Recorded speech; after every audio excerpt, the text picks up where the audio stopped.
What would you do if someone saved your life, but they were everything you were taught to dislike? Would you thank them? Or let your prejudice stand in the way of gratitude?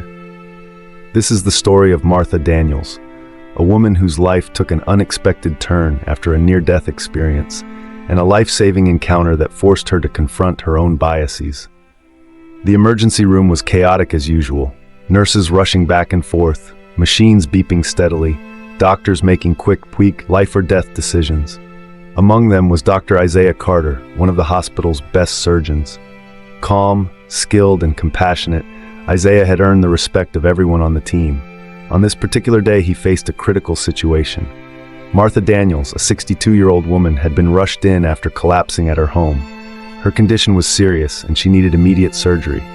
Without hesitation, Dr. Carter suited up, ready to save her life. The surgery lasted hours. Carter worked tirelessly, blocking out exhaustion and distractions. His hands moved with precision, and when he finally stepped back, he sighed in relief. Martha was stable. He had saved her life.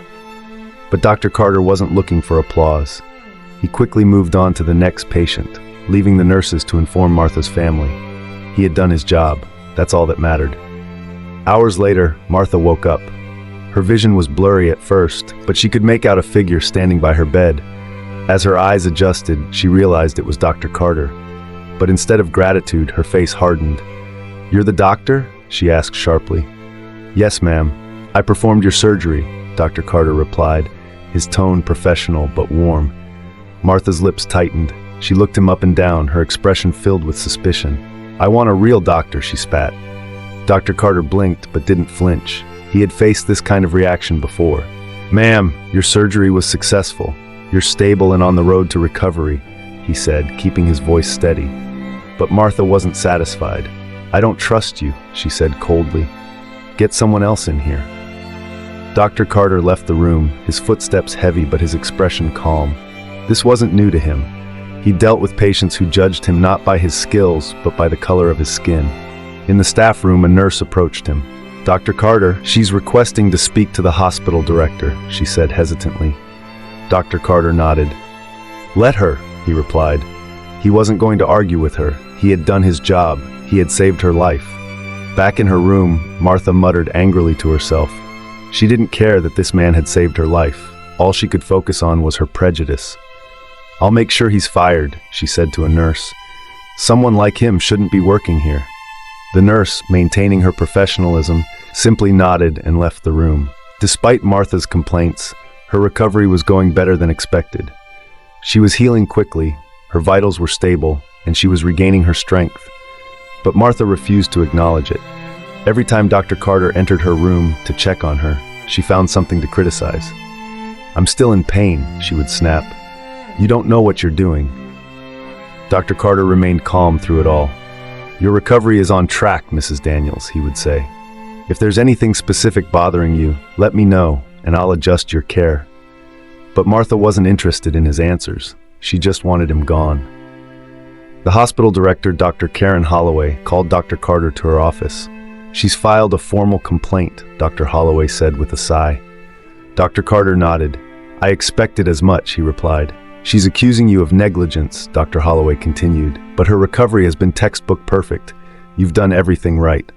"I know," Dr. Carter said, "but this isn't about the surgery." Dr. Holloway looked at him sympathetically. "We're standing by you. Her claims have no basis, but it's still frustrating, isn't it?" Dr. Carter smiled faintly. "It is, but I'll keep doing my job. That's what matters." It was Martha's discharge day. Dr. Carter entered her room one last time.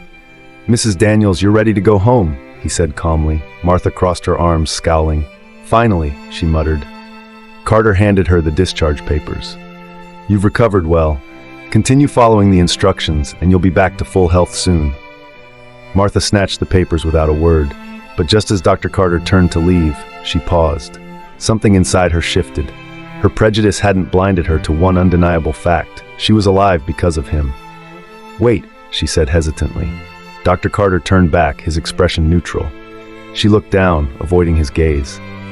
"Thank you," she muttered, barely audible. Dr. Carter nodded. "You're welcome, Mrs. Daniels. Take care." It wasn't a grand gesture. It wasn't an emotional apology, but it was a step, a small crack in the wall of prejudice that had stood in Martha's heart for so long. Sometimes life has a way of teaching us lessons we didn't know we needed. For Martha, it took a life or death situation to realize that compassion knows no color, no boundaries, and no prejudice.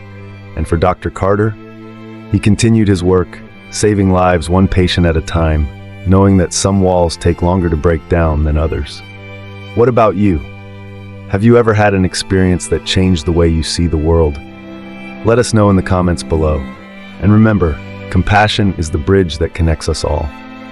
Thanks for watching, and don't forget to like and subscribe for more stories that inspire.